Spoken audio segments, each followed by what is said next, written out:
Hi friends, റെസ്റ്റോറൻറ്റിൽ നിന്നൊക്കെ കഴിക്കുന്ന അതേ ടേസ്റ്റിൽ വീട്ടിൽ എങ്ങനെ ബട്ടർ ചിക്കൻ തയ്യാറാക്കുന്നതെന്ന് നോക്കാം. അപ്പോൾ എല്ലാവരും എൻ്റെ വീഡിയോ ലൈക്ക് ചെയ്യുക, ഷെയർ ചെയ്യുക, സബ്സ്ക്രൈബ് ചെയ്യുക. ഗ്രേവിക്ക് വേണ്ടി ഒരു കുക്കറിൽ 2 വലിയുള്ളി, 2 തക്കാളി, കുറച്ച് വെളുത്തുള്ളി, ഇഞ്ചി പേസ്റ്റ് ആക്കേണ്ട ആവശ്യമില്ല കേട്ടോ. പിന്നെ കുറച്ച് കാഷ്യൂ, ഏലക്കായ, ഗ്രാമ്പൂ, പട്ട, ചെറിയ ജീരകം, കസൂരി മേത്തി, 2 ടീസ്പൂണ് കാശ്മീരി മുളക് പൊടി, 2 ടീസ്പൂണ് മല്ലിപ്പൊടി, 1 ഗ്ലാസ് വെള്ളം ഇവ ചേർത്ത് കുക്കർ അടച്ച് വെച്ചൊരു 4 വിസിൽ വരുന്ന വരെ വേവിച്ചെടുക്കുക.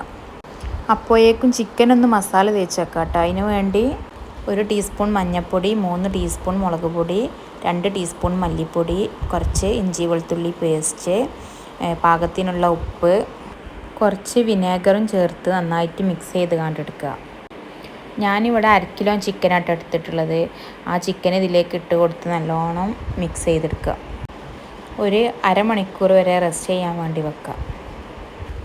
അരമണിക്കൂർ കഴിഞ്ഞതിന് ശേഷം ഒരു പാത്രം അടുപ്പിൽ വെച്ചുകൊണ്ട് ഞാൻ ചൂടായി വന്നപ്പോൾ അതിലേക്ക് ഓയിൽ ഒഴിച്ച് കൊടുത്തിട്ടാണ്. ഓയിൽ നന്നായിട്ട് ചൂടായി വന്നപ്പോൾ ചിക്കനൊക്കെ ഫ്രൈ ചെയ്യാൻ വേണ്ടിയിട്ട് കേട്ടോ.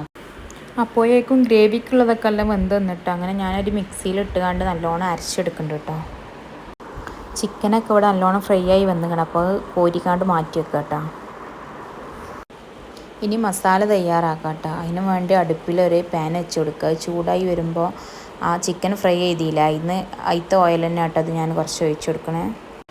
അത് ചൂടായി വന്നപ്പോൾ അതിലേക്ക് കുറച്ച് പട്ട, ചെറിയ ജീരകം, കുറച്ച് ഇഞ്ചി വെളുത്തുള്ളി പേസ്റ്റ്, ചോപ്പ് ചെയ്ത ഒരു വലിയുള്ളി, പാകത്തിനുള്ള ഉപ്പ്, ചെറിയ കഷ്ണങ്ങളാക്കി അരിഞ്ഞ തക്കാളിയും കൂടി ഇട്ട് നല്ലോണം മിക്സ് ചെയ്തെടുക്കുക. അതിലേക്ക് 3 ടീസ്പൂൺ മുളക് പൊടി, 2 ടീസ്പൂൺ മല്ലിപ്പൊടി, 2 ടീസ്പൂൺ ഗരം മസാലപ്പൊടി ഇവ ചേർത്ത് പച്ചമണം ഒന്ന് മാറി വരുന്ന വരെ ഒന്ന് മിക്സ് ചെയ്തെടുക്കുക. അതിലേക്ക് 2 ടേബിൾ സ്പൂൺ പഞ്ചസാര കൂടി ചേർക്കട്ടെ.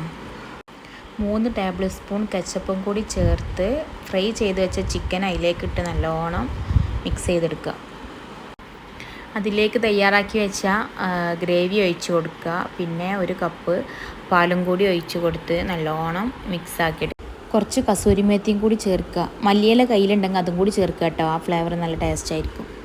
പിന്നെ ബട്ടർ ചേർത്ത് കൊടുക്കുക. ബട്ടർ ഇല്ലെങ്കിൽ മിൽമ ഗീ ആയാലും മതി. പിന്നെ ഫ്രഷ് ക്രീമും ആഡ് ചെയ്യുന്നുണ്ട് കേട്ടോ ലാസ്റ്റ്. അപ്പോൾ എല്ലാവരും ഒന്ന് ട്രൈ ചെയ്ത് നോക്കുക കേട്ടോ. റെസ്റ്റോറൻറ്റിൽ നിന്നൊക്കെ കിട്ടുന്ന അതേ ടേസ്റ്റ് തന്നെ കേട്ടോ ഈ ബട്ടർ ചിക്കന്. അപ്പോൾ എല്ലാവരും ഒന്ന് ട്രൈ ചെയ്ത് നോക്കാം കേട്ടോ.